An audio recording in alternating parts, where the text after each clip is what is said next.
அல்லேலூயா.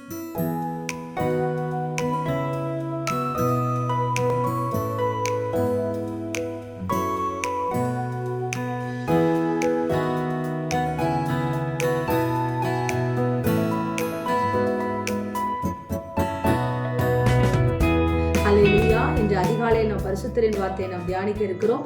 இந்த நாளிலே கூட யாத்ராகம புத்தகம் 33வது அதிகாரம் 14வது வசனம். அதற்கு அவர், என் சமூகம் உனக்கு முன்பாக செல்லும், நான் உனக்கு இளைப்பாறுதல் தருவேன் என்றார். ஆம் தேவஜனமே, கர்த்தருடைய சமூகம் நமக்கு முன்பாக சென்றால்தான், அவருடைய பிரசன்னத்திலே நாம் வாழும் பொழுதுதான் இந்த உலகத்திலே எவ்வளவு பெரிய சூழ்நிலைகள் இருந்தாலும் அதை நாம் கடக்க முடியும். பாருங்கள், இந்த இஸ்ரவேல் ஜனங்களை நடத்துவது எவ்வளவு கடினம் என்பதை மோசேவுக்கு தெரியும். வணங்கா கழுத்துள்ள ஜனங்கள் என்பதை அவன் அறிந்திருக்கிறான். எவ்வளவோ பெரிய அற்புதங்களை அவர்கள் பார்வோனுடைய அரண்மனையிலே கண்டாலும், எகிப்திலே கண்டாலும் கூட, வனாந்தரத்திலே கண்டாலும் கூட இன்னும் தேவனை விசுவசிக்க முடியாத நிலைமை. ஆனால் கர்த்தரும் கைவிடுகிற சூழ்நிலையிலே மோசே கர்த்தரை நோக்கி கூப்பிடுகிறான். நீர் எனக்கு முன்பாக வாரும், நீர் இந்த பிரயாணத்தை தொடர கிருபை செய்யும், உங்க சமூகம் தான்ப்பா எனக்கு வேணும், உங்க பிரசன்னம் என்னை வழி நடத்தலனா நான் ஒண்ணுமே செய்ய முடியாது என்று சொல்லி தேவ சமூகத்தில் அவன் கதறுகிறதை பார்க்கிறோம். பாருங்கள், கர்த்தர் சொல்லுகிறார், என் சமூகம் உனக்கு முன்பாக செல்லும், நான் உனக்கு இளைப்பாறுதல் தருவேன் என்று சொல்லி. ஆம் தேவ ஜனமே, இந்த காலகட்டத்திலே நம்முடைய பலத்தால் நம்முடைய வாழ்க்கையவோ நம்முடைய வேலைகளையோ நாம் செய்ய முடியாது.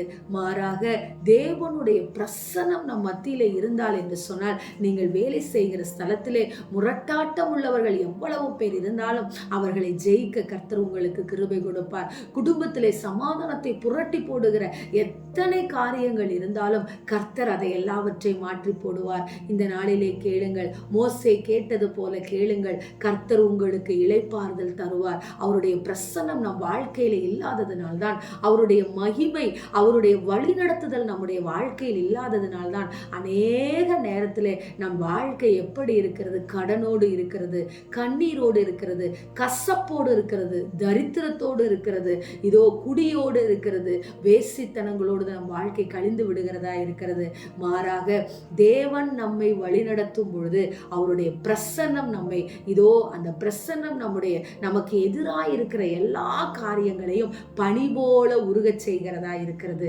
எனவே தேவ ஜனமே, தேவனுடைய பிரசன்னத்தை கேட்டு அவர் சமூகம், அவருடைய வழிநடத்துதல் எனக்கு முன்பாக வர வேண்டும் என்று சொல்லி இந்த நாளை தொடங்குங்கள். நிச்சயம் கர்த்தர் செய்வார். கேட்கிறவனுக்கு கொடுக்கிற தேவன் அவருடைய பிரசன்னத்தை உங்களுக்கு கொடுத்து உங்கள் வாழ்க்கையிலே இதோ மிகப்பெரிய வெற்றியை தருவார். ஆமேன். ஸ்தோத்திரம். எங்களை நேசிக்கிற எங்கள் நல்ல தகப்பனே, இந்த நாளிலே நாங்கள் கேட்ட வார்த்தையின் பிரகாரமாக உம்முடைய சமூகம் எங்களுக்கு முன்பாக செல்லும் என்று சொல்லி ஆண்டவரே, நீர் இந்த நாளிலே எங்களுக்கு கொடுத்திருக்க வார்த்தையை நம்பி அப்பா, நீங்க எப்போதும் எங்க கூட இருக்கிறீங்க, உங்க பிரசன்னம் எப்போதும் எங்களை வழிநடத்தும்னு சொல்லி ராஜா இந்த நாளை தொடங்கு ஆண்டவரே.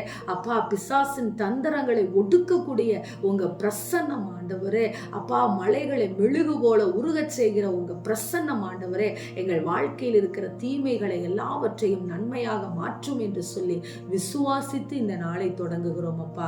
இயேசுவின் நாமத்தில் நாங்கள் ஜெபிக்கிறோம் நல்ல பிதாவே. ஆமேன். Praise the Lord. ஹல்லேலூயா.